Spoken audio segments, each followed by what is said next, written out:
அனைவருக்கும் வணக்கம். ஜான் பேசுகிறேன், ஸ்பார்டன் ட்ரேடிங் அகாடமியிலிருந்து. அனதர் வீக்லி ரிவ்யூவில் உங்களை சந்திக்கிறதுல மிக்க மகிழ்ச்சி. ஓகேங்களா? ஸோ இந்த வீக் என்ன நடந்தது, ஸோ நெக்ஸ்ட் வீக் என்ன ட்ரேட் பண்ணலாம், நெக்ஸ்ட் வீக் மார்க்கெட் எப்படி இருக்கும், லாஸ்ட் 1 வீக்கில் என்ன தாங்க பெருசாக நடந்தது அப்படிங்கிறது எல்லாத்த பற்றியும் இப்போ இந்த வீடியோவில் நம்ம தெளிவாக டிஸ்கஸ் பண்ணிவிடுவோம். அதுக்கு முன்னாடி நம்மளோட சேனலுக்கு நீங்கள் புது வியூவராக இருந்தீங்க அப்படின்னா ஞாபகமாக போய்ட்டு ஒரு சப்ஸ்கிரைப் பட்டனை வந்து ப்ரெஸ் பண்ணி விட்டு வந்துருங்க. அப்போ தான் நான் போகிற அடுத்தடுத்த வீடியோ உங்களை வந்து சேரும். நம்மளோட சேனலில் அதே சமயத்தில் வந்து பார்த்தீங்கன்னா technical analyse master course webinar in தமிழ்னு சொல்லிட்டு அப்லோட் பண்ணியிருக்கோம். இந்த லிஸ்ட்டை பார்க்காதவங்களும் பார்த்துருங்க. அதே சரி ஆப்ஷனை பொறுத்த வரைக்கும் எப்படி பண்ணணும், என்னென்ன ஸ்ட்ராட்டஜிஸ் எல்லாம் இருக்குது அப்படிங்கிற டீட்டெயில்ஸும் நமக்கு அப்லோட் பண்ணியிருக்கோம். அதையும் பார்க்காதவங்க பார்த்துருங்க. அப்போ தான் ட்ரேட் பண்ணுறதுக்கான ஆப்பர்ச்சுனிட்டியை நம்ம முழுசாக வந்து எடுத்து அதை ப்ராக்டிக்கலாக இம்ப்ளிமெண்ட் பண்ண முடியும். ஓகேங்களா? Okay, super. நம்ம வீடியோக்குள்ளே போய்டும்.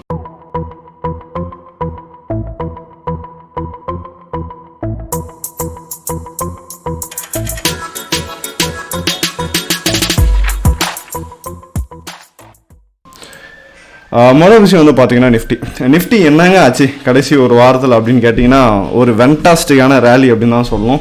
ஒரு மிகப்பெரிய புல்லிஷில் வந்து மார்க்கெட் வந்து போயிருக்கு. அப்படி இருக்கும்போது என்ன பெரிய ஸ்டாக்கில் அப்படி என்னங்க பெருசாக சேஞ்சஸ் நடந்தது அப்படின்னு பார்த்தீங்கன்னா டைட்டனில் 10% அப்புங்க. சரியான ரேலி டைட்டன் சைட்லேருந்தும் வந்திருக்கு. அதே சமயத்தில் வந்து சிமெண்ட் செக்டாரும் ஓவராலாக வந்து பாசிட்டிவ்ல இருந்தது. முக்கியமாக வந்து பார்த்தீங்கன்னா இந்த ஸ்ரீ சிமெண்ட் வந்து ஒரு 9% பாசிட்டிவ் ஆயிருக்கு. யாரும் எதிர்பார்க்காத அப்படின்னு சொல்றதை விட எஃப்ஐஏ உள்ள வந்தோன்னா HDFC மட்டும் ஒரு 8% அப்ல நிக்குது.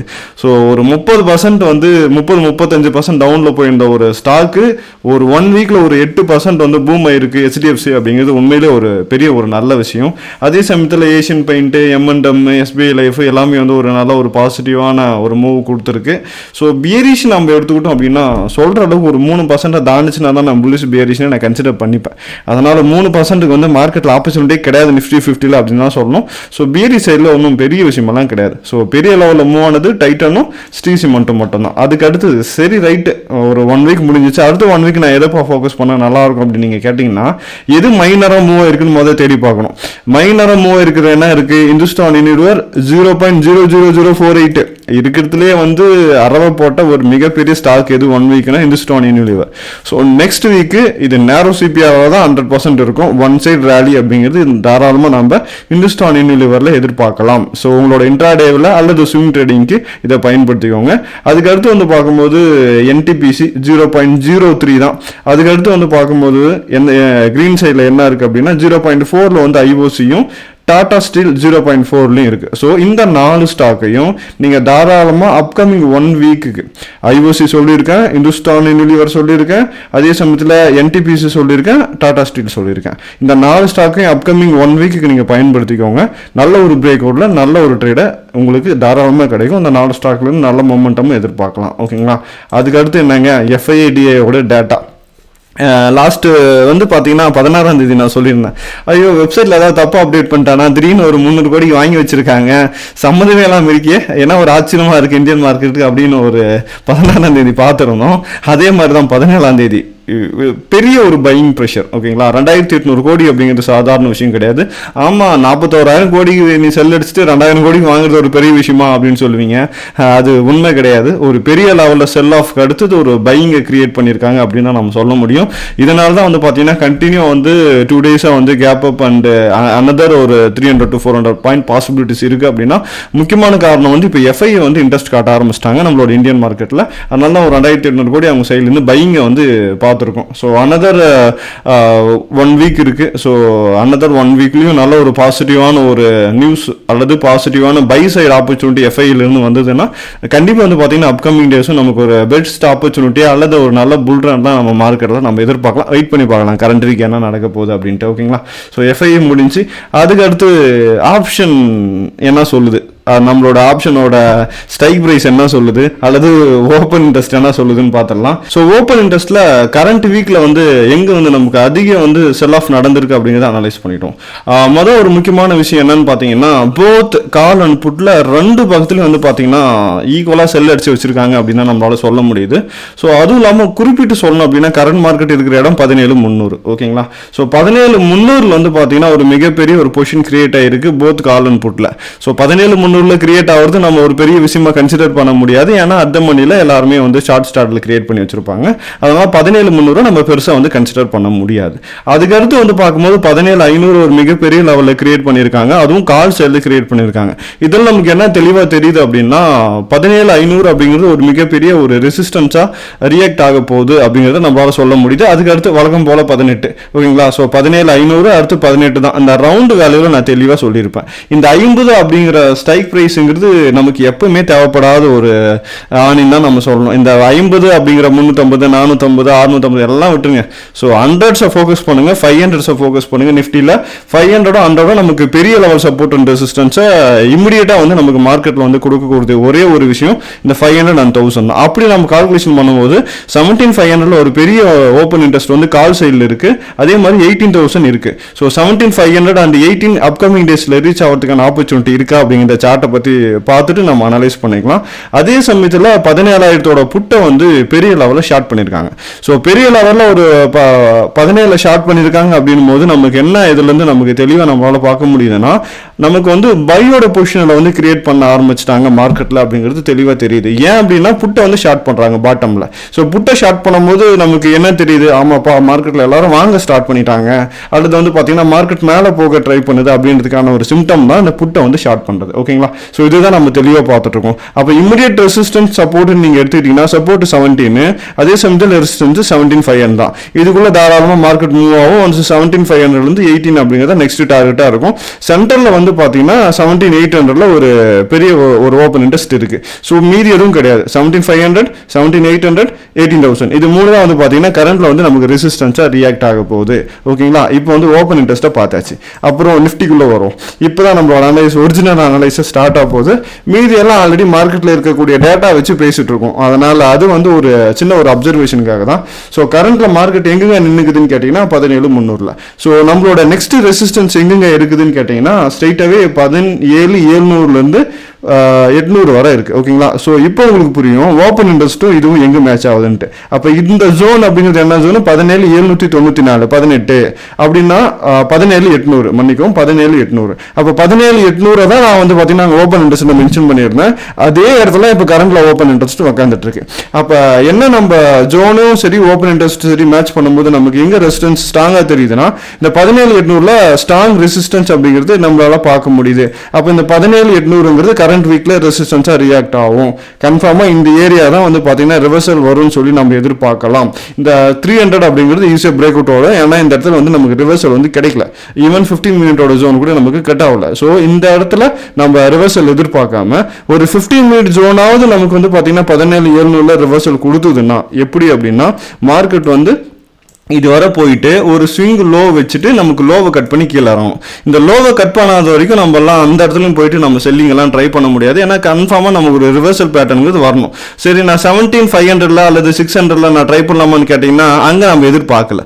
ஏன்னா செல்லோட ஜோன் இருக்கிறது 17800. அப்ப செல்லோட ஜோன்ல போயிட்டு நம்ம ரிவர்சல் எதிர்பார்த்தோம்னா அது ஒரு நியாயம். தேவையில்லாத இடத்துல போயிட்டு நம்ம ரிவர்சல் எதிர்பார்க்க முடியாது. ஸோ நம்ம ஃபோக்கஸ் பண்ண வேண்டிய கரண்ட் வீக்கோட லெவல் 17800. அது வரை போகுமா அப்படின்னு கேட்டீங்கன்னா ரொம்ப பாசிபிலிட்டிஸ் இருக்கு. சரி அது வரும் போகுதுன்னு சொல்லிட்டு அப்போ பை அடிக்கலாம்னு கேட்டீங்கன்னா கண்டிப்பா கூடாது. ஏன்னா பை பண்ண வேண்டிய நேரமெல்லாம் முடிஞ்சிச்சு.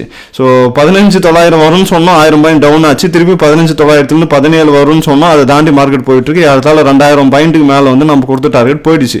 நம்ம என்ட்ரி ஆக வேண்டிய இடமெல்லாம் அங்கதான் என்ட்ரி இருக்கணும் பைக்கு. இப்பெல்லாம் என்ட்ரி இருக்கக்கூடாது. அப்ப இங்க என்னங்க பண்ணணும்னு நீங்க கேட்டீங்கன்னா ஸோ கரண்ட்ல மார்க்கெட்டோட ஸ்ட்ரக்சரை வாட்ச் பண்ணி பாருங்க. ஸோ இது வந்து பாத்தீங்கன்னா நமக்கு எப்படி வந்திருக்கு மார்க்கெட்ல அப்படின்னா தெளிவா வந்து பாத்தீங்கன்னா நமக்கு லோயர்ல வந்து மார்க்கெட் வந்து ஃபீட் பண்ணி தான் இறங்கி இருக்கு. அப்ப கரண்ட் ட்ரெண்ட் என்னவா இருக்கு, இந்த ஜோன் கட் ஆகாத வரைக்கும் 17800 கட் ஆகாத வரைக்கும் கரண்ட் ஜோன் என்னன்னு கேட்டீங்கன்னா செல்லு தான். அப்ப இப்ப மார்க்கெட் எங்க இருக்குது, செல்லோட வாய்ப்புக்கு ஈஸியாக உட்காந்துட்டு இருக்கு. அப்ப இதுக்கு நம்ம வந்து ஒரு ஃபெப் போட்டு பார்த்துக்கும் போது கரண்ட்ல வந்து மார்க்கெட் வந்து 0.89 0.79 இப்போ கரண்ட்ல நீங்க 0.79 அடுத்து 0.89 மார்க்கெட் பிரீச் ஆக போகுது. இந்த 17800 போயிட்டு கூட அங்கிருந்து டிராப் ஆகிறதுக்கு சான்சஸ் இருக்கு. ஏன்னா ப்ரீவியஸ் கட் ஆகாத வரைக்கும் ப்ராப்ளம் கிடையாது, செல்லோட ஆப்பர்ச்சுனிட்டி தெளிவா இருக்கு. அப்ப 0.79க்கு மேல வந்து போய் பை பண்றதுங்கிறது வேஸ்ட் ஆஃப் டைம். ஓகேங்களா? ஸோ தேவையில்லாம அங்க போயிட்டு பை பண்ணிட்டு மாட்டின்னு முழிக்காதீங்க, கண்டிப்பா அது வேலை செய்யாது. அதுக்கு அடுத்து இந்த ஜோனோட லெவல் பிரீமியமா நம்ம பார்த்தாச்சு. இதுக்கு முன்னாடி வந்த ஜோனோட பிரீமியம் நம்ம எடுத்து பார்த்தா கூட அங்கதான் வந்து நிக்குது. ஸோ இந்த இடத்துல இருந்து நான் இந்த இடத்துக்கு வந்து ஜோன் எடுத்துக்கிறேன். ஸோ இதுக்கு நீங்க ஜோன் எடுத்தீங்கன்னா கூட கரண்ட் மார்க்கெட் உங்களுக்கு 0.79 அப்படிங்கிற இடத்துல, அதாவது இப்போ கரண்ட் நிக்கிறது 618, அப்போ இது கோல்டன் செல். அதுக்கு அடுத்து இருக்கிற மார்க்கெட் எங்க இருக்கு அப்படின்னா 17,800 இருக்கு. அதுதான் நம்ம செல்லுக்காக எதிர்பார்த்துட்டு இருக்கோம். அப்போ இந்த ரெண்டு லெவலும் வந்து நமக்கு ப்ராஃபிட்டா மேட்ச் ஆகிற ஒரே இடம் எதுன்னு கேட்டீங்கன்னா இந்த 17,800 தான் மேட்ச் ஆகுது. அப்போ 17,800 செல்லோட ஜோன், ஓப்பன் இன்ட்ரெஸ்டோட ஏரியா, அதே சமயத்தில் இந்த ஸ்விங்கோட செல்லோட ஏரியா. அப்போ ஒரு 2-3 கன்ஃபர்மேஷன் இருக்கா, 17,800 இருந்து மார்க்கெட் ட்ராப் ஆகணும் அப்படின்றது கன்ஃபர்மேஷனுக்காக. ஸோ 17,800 ரிவர்சல் வந்துச்சுன்னா கோ ஃபார் செல். ஆனா பை கிடையவே கிடையாது. ஸோ பையோட ஆப்பர்ச்சுனிட்டி வெயிட் பண்ணாதீங்க, செல் ஆப்பர்ச்சுனிட்டி கிடைச்சா பண்ணுங்க. இல்லப்பா பையோட ஆப்பர்ச்சுனிட்டி எனக்கு செல்லோட ஆப்பர்ச்சுனிட்டி கிடைக்கல, 17,800 மார்க்கெட் கட் பண்ணிடுச்சுன்னா அடுத்து நம்ம என்ன பண்ணுவோம், இங்க இருந்து இது வரை ஒரு ஃபெபோ போட்டு 0.5 வர 0.618 வரை வெயிட் பண்ணி பை அடிவோம். தவிர இந்த ஏரியாவில் போயிட்டு ஐயோ 17,800 கட் ஆயிடுச்சு நான் பை பண்ணுவோம், ஐயோ மிஸ் பண்ணிடுவேன்னா யாரும் உள்ள போயிட்டு பதட்டப்பட தேவையில்ல. பொறுமையே பெருமை. ஸோ வெயிட் பண்ணுங்க, அகைன் மார்க்கெட் கீழே இறங்கும், கீழே இறங்கின பின்னாடி நான் பை பண்ணிக்கலாம். இங்க பொறுமையா இருந்தால் மட்டும்தான் சக்சஸ் பண்ண முடியும். பொறுமை இல்லை அப்படின்னா உங்களோட அக்கௌண்ட் மைனஸ் எல்லாம் எப்பவுமே இருக்கும், மறந்துடாதீங்க. ஓகேங்களா? பொறுமையா வாரத்துக்கு ஒரு ட்ரேடோ மாசத்துக்கு ஒரு ட்ரேடோ இருந்தாலும் பரவாயில்ல, பொறுமையா பண்ணால் மட்டுமே இங்க சக்சஸ் அப்படிங்கிறது நமக்கு கிடைக்கும். ஸோ டிசிப்ளின் ட்ரேடு தான் வந்து நமக்கு சக்சஸ்ஃபுல்லா இருக்கும். சரிப்பா, அந்த கதையெல்லாம் ஓகே. அடுத்து வந்து பேங்க் நிஃப்டிக்குள்ள போயிடும். பேங்க் நிஃப்டி என்ன கதை? ஸோ பேங்க் நிஃப்டி வந்து பாத்தீங்கன்னா கிளியரா வந்து பாத்தீங்கன்னா ஒரு பெரிய புல்லிஷ்ல, ஸோ மேல வந்து பாத்தீங்கன்னா குண்டூசி தொங்குற மாதிரி தொங்கிட்டு இருக்கு. ஏன்னா ஒரு மிகப்பெரிய கேப் அப்ல போய் மார்க்கெட் வந்து ஸ்டக் ஆச்சு. இப்போ வந்து பாத்தீங்கன்னா மேல வந்து கிளியரா வந்து பாத்தீங்கன்னா நம்மளோட செல்லோட ஜோன் நான் ப்ரீவியஸ்லி நான் சொல்லியிருந்தேன். ஸோ ப்ரீவியஸா நான் சொல்லியிருந்த ஜோன் வந்து பாத்தீங்கன்னா இந்த ஜோன், அதாவது நமக்கு எங்க இருக்குன்னா 36,700 இருந்து 37,300 வரைக்கும். இதுல ஸ்ட்ராங்கான ஏரியா எதுன்னு பாத்தீங்கன்னா 37.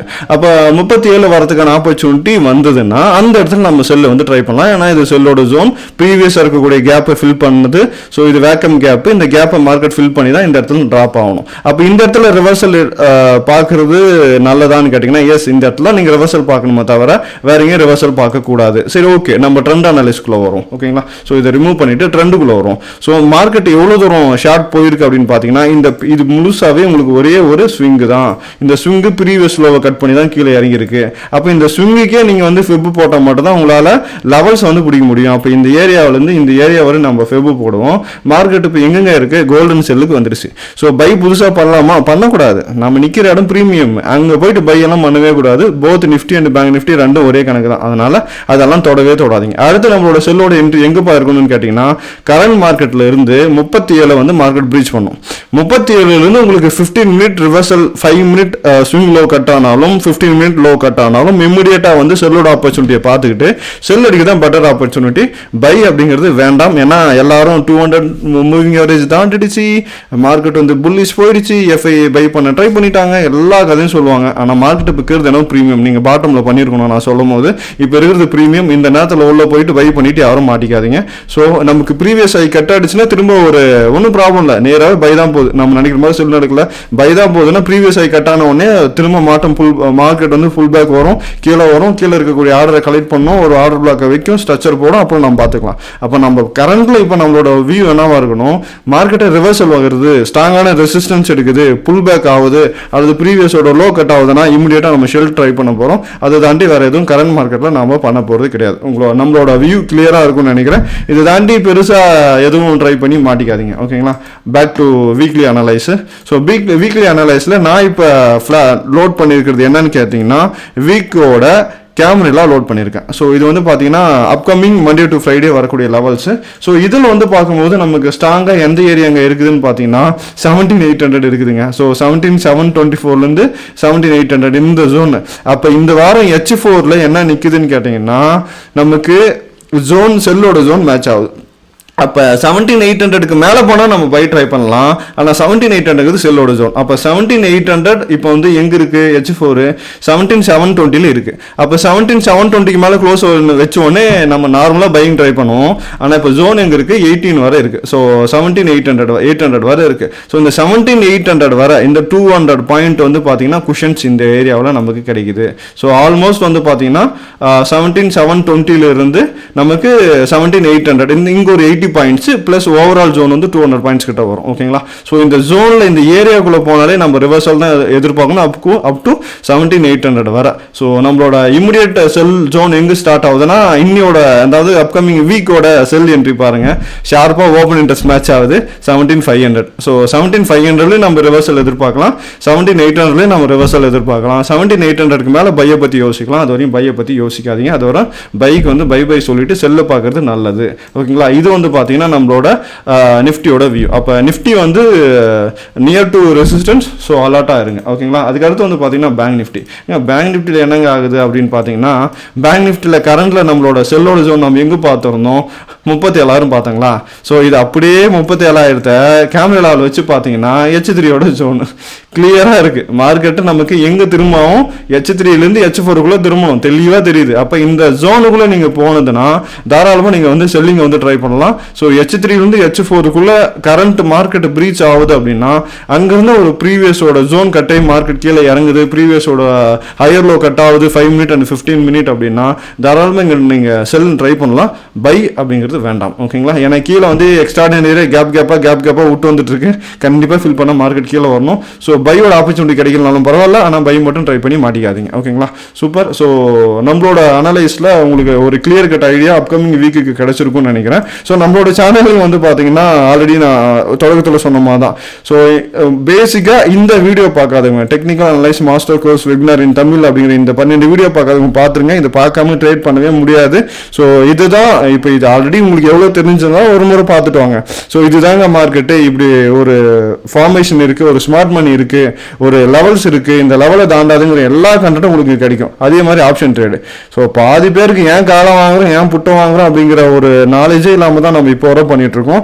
இந்த வீடியோ நீங்கள் முழுசாக பார்த்துட்டீங்கன்னா அதுக்கான டெஃபினேஷன், அதுக்கான விளக்கங்கள், அது எப்படி நம்ம ப்ராக்டிக்கலாக இம்ப்ளிமெண்ட் பண்ணலாம், நம்மளோட பிரேக்கிங் என்னன்னா எல்லாமே தெரியும். ஸோ இது ரெண்டையும் பார்த்துட்டு வந்துருங்க. ஸோ நாளைக்கு வந்து பார்த்தீங்கன்னா சேம் நம்ம வந்து நாளையோட 8 மணியோட செக்ஷன் டெய்லி போஸ்ட் மார்க்கெட் ரிவ்யூவில் உங்களை நான் சந்திக்கிறேன். அது வரைக்கும் தேங்க்யூ ஸோ மச். நன்றி, வணக்கம்.